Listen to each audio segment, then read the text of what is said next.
Manchester United have beaten Sheffield United 2-1 away from home. And once again, repeating myself in saying that the game was not pretty. Why can't Man United play good football?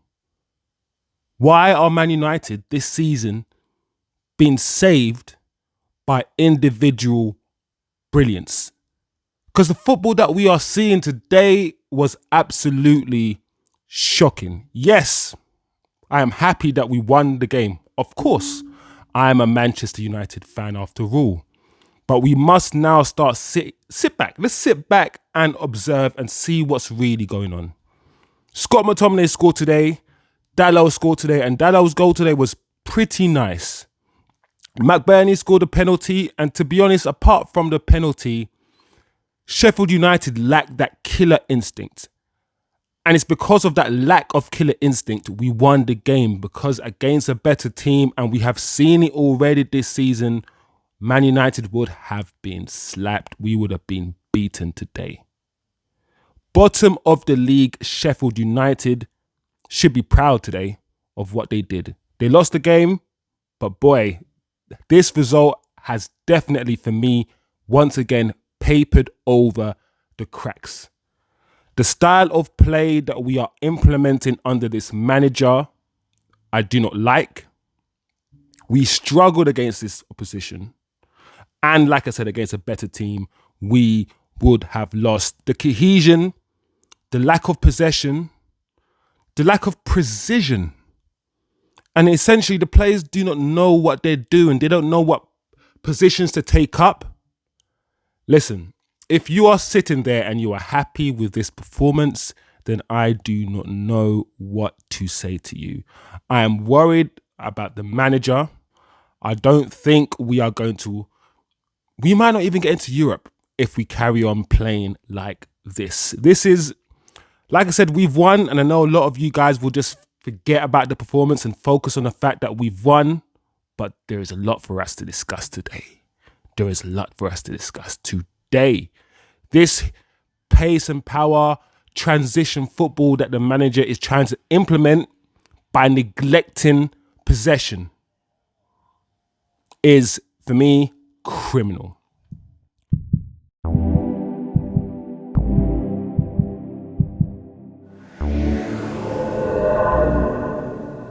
If you're not...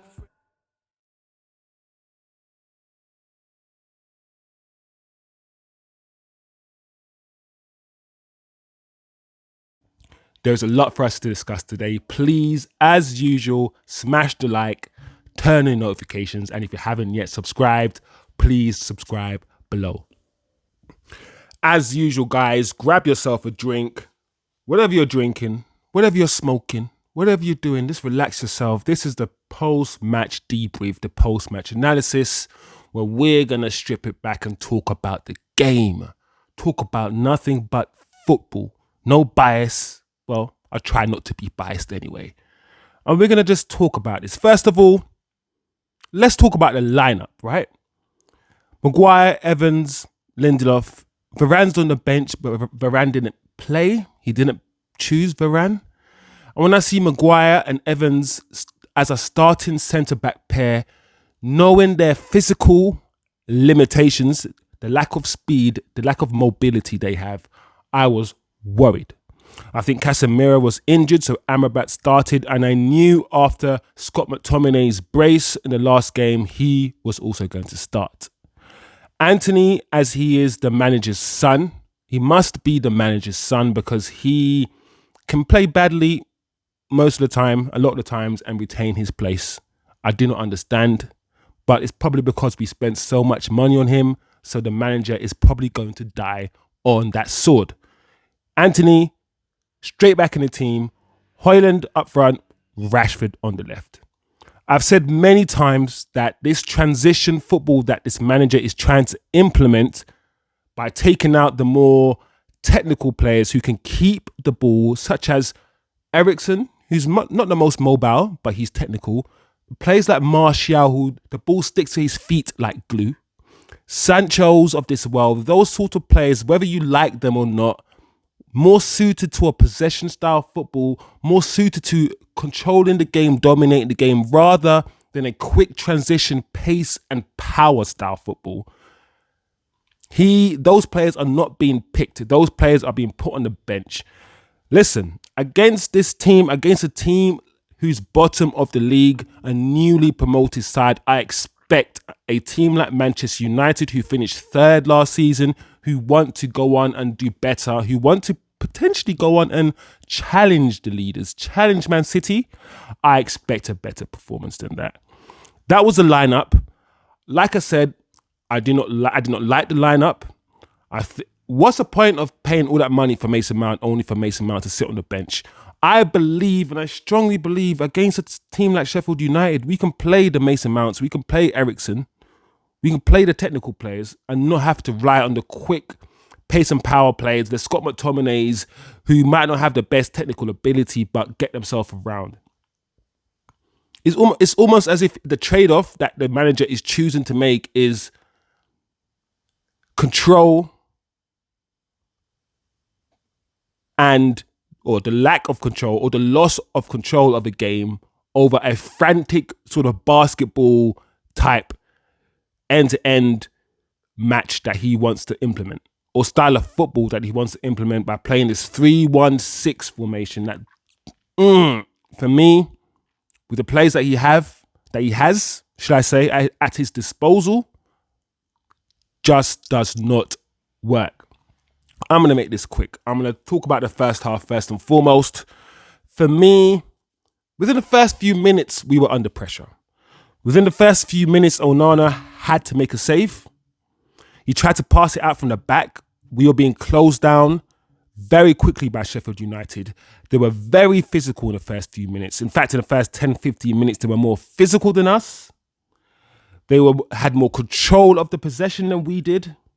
Their passing was better. Their passing had more precision and accuracy than ours did. And they just played better than us. First 15, 20 minutes, there was speed in the way they were passing the ball.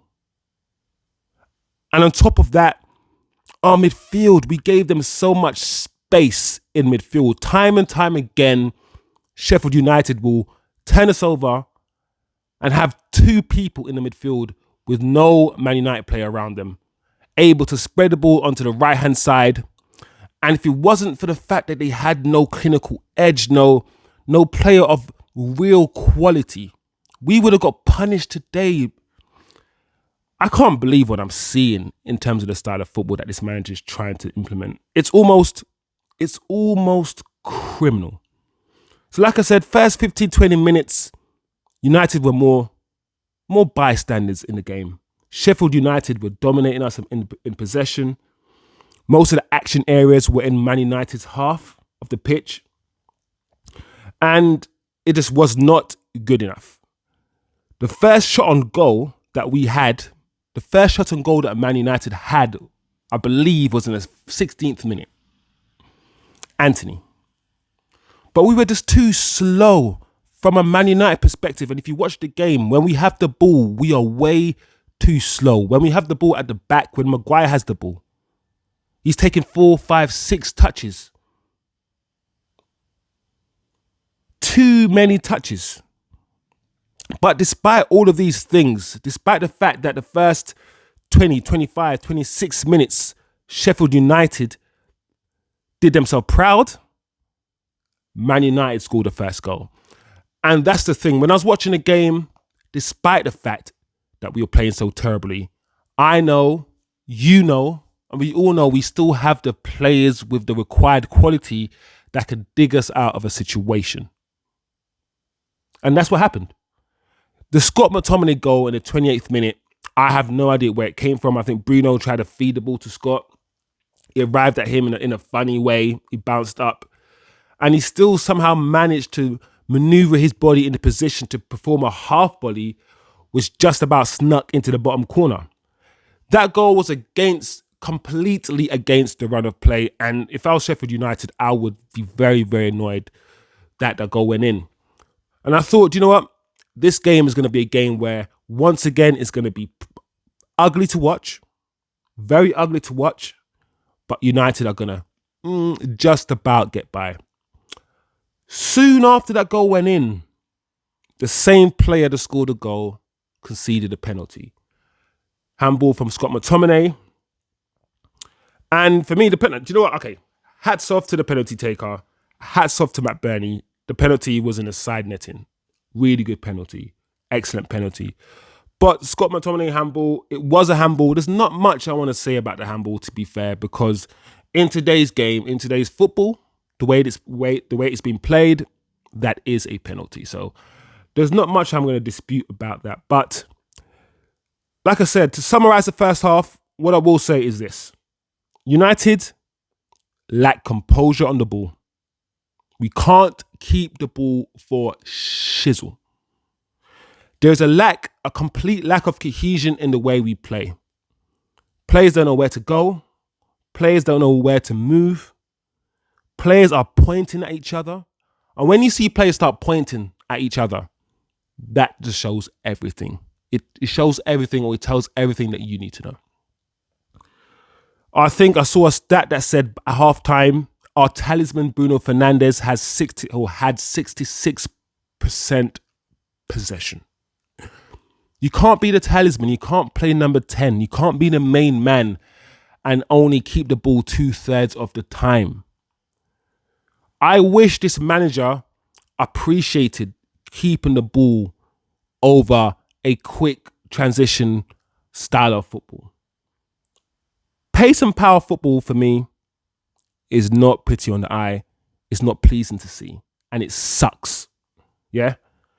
Sheffield United in the first half were just much more hungry. First to the ball, quick and more aggressive in the tackle. And like I said, they lacked the necessary quality. And if they had that quality, this game, as we've seen this season, we've lost this season already. If this team had better quality, they would have won the game.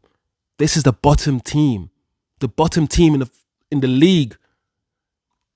Like, I don't know. I really don't know if I can keep spending 2 hours of my... And I love this club. Not in a religious way, like a lot of people love the club. Because I understand how it's run. And I don't love the owners. I don't love the setup. I don't love the manager. But I have a connection with this club from childhood. You know? But I don't know if I can keep watching 2 hours of this type of football. I don't know if I can do it, guys. I don't know if... Let me know what you guys are thinking, please, because for me, this is torture. It is. And I know a lot of people do not care about the football. They're going to say, why is this guy complaining? We won. Stop crying. We won. All that matters is that we won. Listen, that dopamine rush that you get when you win, I get it a little bit. But I'm also thinking about the 2 hours I spent watching dross, watching crap. That's what I'm thinking about. I want to see good football. Football is an entertainment business and I want to be entertained. That's all. Entertained. Now, that's the first half assessment, like I said. Second half started. The manager makes no changes. No changes at halftime. Guys, I'm not Ten Hag out yet, but I'm beginning to lose patience with this manager's stubbornness. I've already made videos about his treatment of certain players, his inconsistency when he says things. What he means is not always what he says. What he says is not always what he means. His favoritism over certain players. His treatment, like I said, of Jadon Sancho, which I'm not happy with. I need this manager to make changes at halftime when things are not going well. I really do. Now, the second half now. United started the second half better. Let's give credit. Like I said, on this channel, we just say what we see. We don't say how we feel. We try to get emotions out of it. As much as I am emotional right now, I'm trying to just analyze what I saw with my eyes and nothing more, right? Second half started, United were better in terms of the way they kept the ball. We had a bit more purpose in the way that we were playing. 57th minute, or let's say by the 60th minute, both Rashford and Højlund had missed really, really, really, really good chances to score. But the chances that we got, especially the Rashford and the Højlund chance, came from Sheffield United trying to play football out from the back. This season, we're seeing so many teams try to do that, and a lot of goals will be scored by goalkeeper errors. And the two chances, like I said, were because Sheffield United tried to be clever, tried to play out from the back. And like I said, United started the second half with slightly more composure, more possession. Around the 60th minute, that's when the manager decided to make changes. And for me, seeing how the first half went, seeing how terrible we were in the first half, the fact that the manager waited till after 60 minutes to make changes, for me, is criminal. It's criminal. It is. And the changes were perhaps a bit, well, for me, they were understandable. Scott McTominay for Eriksen. Eriksen is much better than Scott McTominay as a footballer. He's better pass of the ball. He's more composed on the ball. He has better technical ability. The thing that Eriksen does not have, that Scott has, is the physical dominance, the physical presence that some will say that you need in the Premier League, that pace and power, right? Martial came in for Højlund. Now, I think I like this change because as good and dynamic as Højlund is, he's more dynamic than Martial is now.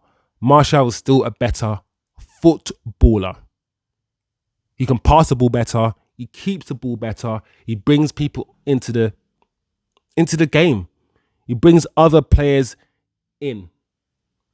That's what Martial's always been. He's always been a facilitator. Martial came on for Højlund and Garnacho came on for Antony. Once again, Rashford, who didn't have the best game and he hasn't been playing well all season, was left on the pitch for a little bit. Once again, Bruno, who for me, once again had a poor game, was left on the pitch. The favoritism from Ten Hag, for me, is clear as day. It is clear as day, and that needs to change. In the second half, Amrabat hit the bar, but it was the goal from Dalot that sealed the match. Once again, individual brilliance. And we've seen Dalot do this before. We know he's got it in his locker. That right foot, Mr. Whippy, that curler. We've seen him do it before, and it was a really good, beautiful finish. You could argue the goalkeeper, he got hands to it. So maybe you could argue he could have saved it, but, you know, let's just give Dalot the credit. The goal was a really good goal. And that just killed the game. And the reason why that killed the game is because despite Sheffield United's, exuberance, their aggression, the way that they played, their confidence, their composure, which was all better than ours, they didn't have the necessary quality to finish us off. And that was the only difference today. The only difference. I know later on you can argue, Garnacho missed a chance, and we did miss a few chances to score. And that's what the manager will say today. The manager will say that it could have been 3-4 goals. Fair, that's fine. But also understand that the way Sheffield United played, if they had better quality, they could have easily scored and they could have easily won themselves. All in all, like I said in my summary, it was not a good game to watch. As a Man United fan, the way that I have to painfully push through to these 2 hours of football when I could be doing something better. I'm annoyed. I'm annoyed that they've got me. I can't not watch Man United play football. I love the club. So I'm always going to watch United play. I'm always going to watch United play. I'm always going to love the club. And because of that sort of religious status that football has in all of our hearts, we're going to keep coming back despite the crap they keep feeding us. And I'm like, Ten Hag, I'm slowly losing more faith in him. Personally, I do not think he is a right man. Right at this moment, he's not doing enough things to persuade me that he understands what needs to be done to win this league. I think that what Ten Hag has done, he's analysed the league, and in his analysis, he believes that the way to go forward with the players that he has potentially is a quick transition. And he said this himself. He wants to be the quickest or the best transition football side in the world. And while doing that, he is foregoing technicality, composure, possession, control. He's foregoing these things, and to me, it's criminal. Sky gave Maguire man of the match. They chose three stats that he was ranked first in to show us. Show us the stats if he was ranked last in. Show us those stats too. He got man of the match, but to me, I wouldn't give it to anybody. I literally wouldn't give it to anybody, really. Dalot, maybe, for scoring the winner. But other than that, it wasn't a good game to watch once again. The same players were playing badly. Antony came in the team, did nothing. Rashford didn't do anything. Bruno didn't really do anything. Amrabat, I'm worried about Amrabat. Onana, I'm very worried about Onana. I can go into a lot of detail about these players, but today, I'm not in the mood. I'm not in the mood to talk about individual players in depth and analysing their performance, because United as a team, as a whole, we were just shocking. We won, so I should smile, I should be happy, but this cannot continue this season. If it does, we are not getting into Europe. We are not. And it's time that the fans who are just happy that we won, without looking at the overall context, they're going to be surprised when we get beaten again, because they don't look at context. I'm not going to be surprised. I'm not. That was my analysis of the game. That's what I see. Say what you see, not how you feel. And that's it. What do you guys think? Let me know what you guys thought of the performance, the manager's performance. What do you guys think of the manager? What do you guys think about Paul Mitchell coming in as DOF, Sir Jim Radcliffe, Jadon Sancho? The team the manager picked, the players that the manager picked, the formation, the style of play the manager is trying to implement. What do you think? Give me your opinion, guys, because at the moment I'm just troubled. I don't know everything. It's just my opinion, but I want to know your opinion. So let me know. Please comment below. I'm tired. I'm tired of watching rubbish football. I don't know. That's it. Anyway, thank you guys for watching. Hope you guys have a good day, good week, and I'll see you guys next time. Like the video, share, subscribe, do the damn thing. Peace out and love. If you're not